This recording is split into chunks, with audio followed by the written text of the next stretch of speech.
उनको इतना तेज धक्का आया कि जहां आदमी खड़ा ही नहीं सकता है, और जो गिरा वो उठ नहीं पाया। से वो गिरी, हमने उसे खींचा, किनारे किया और अपनी भी जान बचाई। 3 घंटे बाद मुझे एम्बुलेंस का सहायता मिला। मैं 11 बजे ही निकल गया था नहाने के लिए, क्योंकि 4 बजे नहाना था।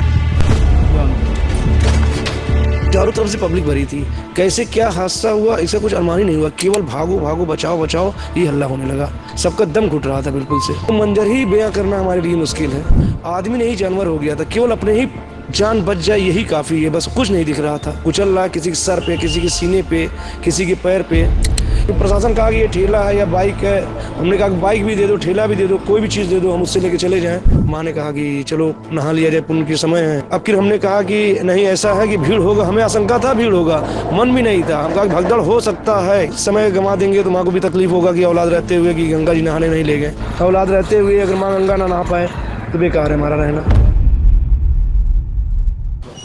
हम इस वक्त प्रयागराज के SRN हॉस्पिटल के सर्जिकल वार्ड के बाहर खड़े हुए हैं।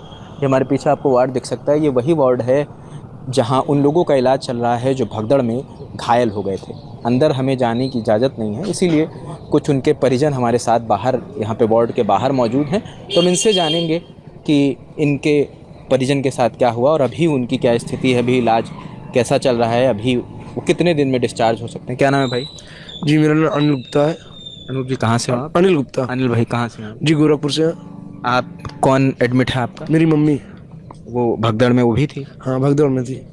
ऐसा उनको इतना तेज धक्का आया कि जहां आदमी खड़ा ही नहीं सकता है, और जो गिरा वो उठ नहीं पाया। वो मंजर ही ऐसा था कि जिसको बताते हुए आंख में आंसू आ जाएगी हमारे। लेकिन हम जैसे वो गिरी, हमने उसे खींचा, किनारे किया और अपनी भी जान बचाई। प्रशासन से मदद लेकर मैंने उन्हें किनारे किया। 3 घंटे बाद मुझे एम्बुलेंस का सहायता मिला, और मैं जब यहाँ 3:30 बजे आया तो मुझे इलाज मिला। अनिल जी, आप थे वहाँ पे, खुद ही मौजूद थे? हाँ, मैं और मेरी मम्मी। रात को मैं 11 बजे ही निकल गया था नहाने के लिए, क्योंकि 4 बजे नहाना था। ये सोच के हम लोग ने 11 बजे ही निकल गए, धीरे धीरे पैदल पैदल पहुँच जाएंगे। यही समस्या हुई हमारे साथ। तो जब आप निकल के आए घाट पे तो क्या हुआ? घाट में हुआ एक बारगी इतना भीड़ आया। उसका कारण कुछ समझ में आया था कि एक बार की इतनी भीड़ कैसे आ गई? ये कारण समझना ही बस में नहीं था, क्योंकि चारों तरफ से पब्लिक भरी थी। कैसे क्या हादसा हुआ इसका कुछ अनुमान ही नहीं हुआ। केवल भागो भागो, बचाओ बचाओ, ये हल्ला होने लगा। एक बार ये कुछ ही पल के अंदर, पलक झपकते ही ये कांड हुआ। जैसे आवाज़ आने लगी कि बचाओ बचाओ बचाओ बचाओ, भागो। सबका दम घुट रहा था बिल्कुल से। केवल अगर हम किनारे ना होते, अगर माँ जी को अगर किनारे ना खींचे होते तो शायद हमारे बीच में नहीं होती, शायद हम भी नहीं होते। ऐसी स्थिति थी। क्या लोग एक के ऊपर एक गिरे जा रहे थे? वो मंजर ही बयां करना हमारे लिए मुश्किल है, क्योंकि हम बता ही नहीं सकते उस चीज़ को। वो तो आदमी उस क्षण पे अगर रहता तो उसको महसूस होता। आदमी नहीं जानवर हो गया था। केवल अपने ही जान बच जाए यही काफ़ी है, बस कुछ नहीं दिख रहा था। ना उसमें गंगा दिख रही थी, ना कुछ दिख रहा था। केवल जान बचा के भागो। कोई कुछ कुचल रहा, किसी के सर पे, किसी के सीने पे, किसी के पैर पे लात रख के आदमी आगे बढ़ रहा था। और उसमें जो गिर रहा था उसको उठने क्या, हिलने की शक्ति नहीं थी शरीर में। ये स्थिति थी। आगे जो गिरा उसके पीछे जितने आए वो ठेलते चले गए। अच्छा, इसमें आप लोगों का सामान जो था वो भी भगदड़ में चला गया? सामान मेरा कुछ नहीं बचा उसमें। मेरी मोबाइल थी वो भी चली गई। मेरा जो झोला था उसमें सामान की कोई सोच ही नहीं सकता, केवल जान की सेवा।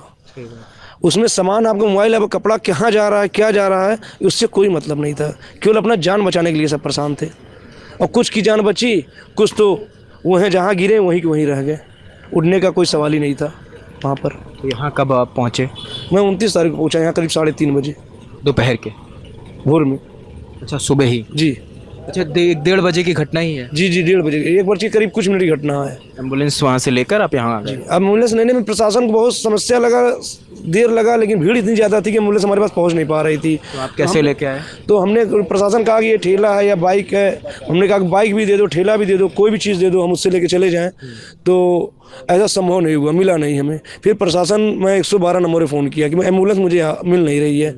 तो जब 112 फ़ोन किया तो वो प्रशासन को भेजी। प्रशासन ने फ़ोन किया तो एम्बुलेंस मुझे गुस ग्राउंड तक लेने आया, वहाँ तक। फिर वहाँ से पहुँचाया गया मेला, जहाँ मेला में शिविर में जहाँ हॉस्पिटल बना वहाँ से मुझे यहाँ भेजा गया। तो वहाँ से रेफ़र कर दिया? जी। अभी कैसी है तबीयत? अभी ठीक है, ये प्लास्टर चढ़ा हुआ है। वो सूजन जब कम हो जाएगा सोमवार को ऑपरेशन करने के लिए बोले डॉक्टर साहब। हाथ में फ्रैक्चर है? नहीं, ये घुटने में यहाँ। अच्छा, घुटने में फ्रैक्चर? जी।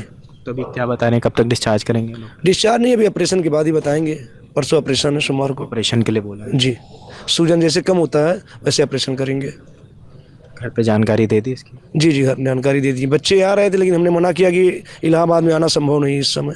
आएंगे बच्चे परेशान होंगे, हमारे रहने की कष्ट हो रहा है तो वो भी आएंगे, वो भी परेशान होंगे, इसलिए हमने कहा कि रहने दीजिए आप। परिवार में कौन कौन?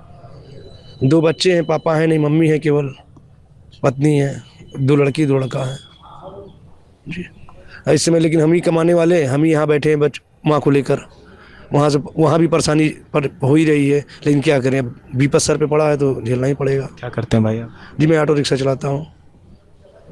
माँ ने कहा कि चलो नहा लिया जाए, पुण्य के समय है, तो हमने कहा कि चलिए भाई, माघ मेला लग रहा है 144 साल बाद, पता नहीं क्या पुष्ट बाद ये मौका मिलेगा, इसीलिए खासकर मौनी अमावस्या पे